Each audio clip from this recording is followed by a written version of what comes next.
Good afternoon, everyone. Very happy to be here. My name is Ingrida Kirishowskaite-Palmer. I have two hats. I work as a practitioner with a company called Palladium, leading the anti-corruption illicit financial flow portfolio, mostly delivering projects on behalf of the UK government. And I also have an academic hat at the University of Cambridge, where I teach on justice and development, including anti-corruption, and still do a bit of research on the proportionality of regulations of cross-border private philanthropic flows into developing countries. So I'm particularly excited about this panel today on unintended consequences and nonprofit organizations in civil society. And we have three wonderful speakers. Victoria will be going first. So Victoria is the founder and director of research and policy at Spaces for Change, a nonprofit organization based in Nigeria that conducts cutting-edge research and advocacy, focusing on strategic sectors such as urban governance, gender inclusion, energy policy, and defending the civic space.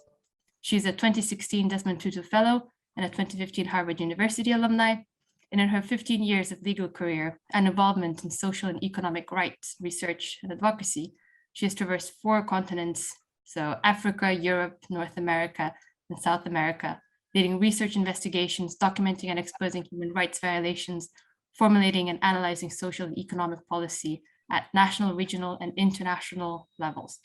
She spent the past 8 years at Spaces for Change, conducting rigorous research and studies and policy analysis, empowering underserved communities, advising private and public institutions, facilitating multi-stakeholder policy dialogues on critical social and economic justice issues. As the organization's director of research and policy, she has led and participated in major international studies commissioned by UN Habitat, MSI Integrity, Ford Foundation, and a bunch of others that I'm not going to go into. I'm sure Victoria can pull out some of the most important ones, and I'm really looking forward to hearing Victoria talk about the unintended consequences of FATF standards on civil society organizations and NGOs. So over to you, Victoria. Thank you so much for a generous introduction. So my name is Victoria. Greetings to all of you. I'm joining in from Lagos, Nigeria. So I'm going straight into the conversation around unintended consequences of the FATF standards. I always ask myself, also in meetings with FATF, whether these consequences are intended or unintended. Let me give some examples. If you put a knife on somebody's throat, it's very likely blood will come out.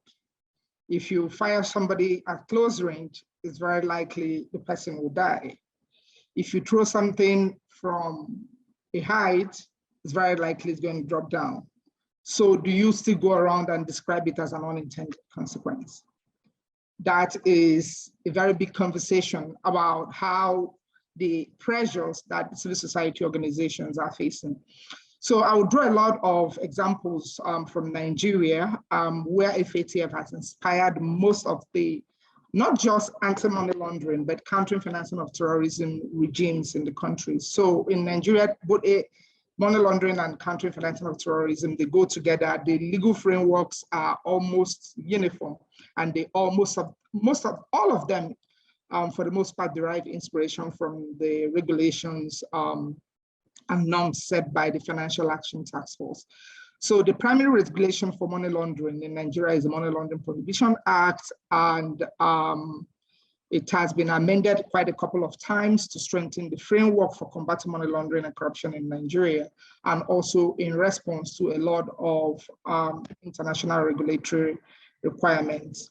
Not only the AML initiatives, we also have counterterrorism initiatives like the Terrorism Prevention Act, the establishment of certain institutions like the Special Control Unit Against Money Laundering, the EFCC, the NFIU operations, lots of banking regulations, and national risk assessments, and even the companies and allied matters regulations. So AML-CFT requirements or regimes have been imported in those statutes. So how does it affect the civil society? So the question is, who's occupying the civil society space in Nigeria? The civil society actors in Nigeria, that sector is very broad, comprising the wide range of local and international organizations, agencies, interagency networks, civil society groups operating in the country, carrying out different types of good works. And also, some of them also involved in humanitarian or charitable assistance. Most of them operate as nonprofit organizations, and they largely provide an alternative voice, reaching out to private sector, local communities, and other hard-to-reach locations. So how do the money laundering laws impact NPOs? The first primary impact is that Nigeria's Money Laundering Act introduced a term called designated financial institutions. And that term is similar to what FATF regards as DNFBPs, which is designated non-financial businesses and professions. So by virtue of the Nigerian anti-money laundering law, NPOs, that civil society organizations, are categorized as DFNIs, which is the designated non-financial institutions. And then as such, they're subject to the regulatory oversight of SCUMU. So what does DNFI, what other types of businesses or professions fall under DNFIs? Section 25 of our Money Laundering Act provides a very clear answer. There are people, dealers in things like jewelry, cars, luxury goods, precious stones and metals, real estate, estate developers, estate surveyors, chartered accountants, and lots of that. And as you can see, nonprofit organizations, the nature of the work carried out by civil society or nonprofit organizations are different, of a different nomenclature from the other kinds of businesses that are lumped together with civil society organizations as NPOs. So as a result of that, NPOs are now bound to comply with the requirements for purely business entities in the country. And what are some of those requirements? And I just like to list some of the few. They're required to have like lots of reporting requirements. There's the STR, they have the CBTR, they have the cash transaction report submitted to different entities. They are to conduct due diligence measures on their donors and their beneficiaries. They are to preserve certain records, certain kinds of records, and provide some of them upon request to different regulatory authorities, from the CBN to the National Drug Law Enforcement Agency to judicial persons or to the EFCC. They're also to identify customers, keep records of their beneficiaries of transactions for, I think, 5 to 7 years and all of that. So what kind of effects are all of these reporting requirements and all other requirements that apply to businesses? How does it affect the nonprofit organizations? The first is that there is this major one is a blanket generalization application of this money laundering and counter-financing of terrorism regimes to different subsets of NPOs, whether they are at risk of money laundering or not. So within the NPO community, we have people who have organizations that are just literary clubs, that are just teaching children how to read. There are also some that are just like small entities operating in very remote communities that have extremely low exposure to money laundering regulations, but they are now required to subscribe to these money laundering reporting obligations. And another thing is that the second one is there are multiple regulatory bodies that have responsibility to enforce the money laundering and counter-terrorism rules. So these functions often overlap. And for instance, the requirement for periodic financial reports, the submission of currency transaction reports, and the commission of annual returns. So the same type of information that you submit to maybe the FIRS, you submit it to the TSC, you submit it to the SCUMU, you submit it to the bank, and constantly you have something to report to a particular regulator or the other. Then another thing is multiple registration controls that now apply to NPOs. So before, all of these AML CFT requirements became like very popular, all that an MPO is required to do is just to register. The registration was not even compulsory. But if actually became compulsory, what was required was for you to register with the Corporate Affairs Commission as an incorporated trustee. But now in the country, to operate an MPO, you register with the Corporate Affairs Commission, you register with FIRF, you register with the Special Control Unit Against Money Laundering, you register with the Ministry for Budget and Public Planning, you register lots of entities that you are now required to register with the multiple governmental bodies. At the same time, banks enforcing money laundering regimes, they impose transaction limits. And transaction limits results in high bank charges. And in turn, this can translate to a reduction of humanitarian funding and less benefits beneficiaries. Recently, the amount you can carry on a dollar card in Nigeria was recently reduced to $20 per month, right? Yes, that's now $20 a month on your card. So imagine what that means for an MPO. If you're involved in humanitarian activities, you needed to import an item and you are now limited to $20. And every time you exceed that, sometimes some groups to overcome that have to split money into different, break it down into different tranches. And when you break funds into different branches, all of them attract different transaction charges. And all of those charges are charged to the recipient and not to the giver or to the donor. Another thing is that money laundering laws and including counterterrorism laws, have also been invoked to order the closure of certain humanitarian groups operating in the country. Some have had their staff arrested, some have been prosecuted either for money laundering or terrorism financing based on the mere suspicion of affiliation with maybe terrorist groups. One major consequence of all of these effects on MPOs is that civil society organizations, and particularly the ones that want to maintain a very strong compliance culture, they have less time to devote to the actual work they're supposed to do, as a lot of time is now devoted to compliance and paperwork. So what happens that this results in project delays and help not reaching those in greatest need in real time.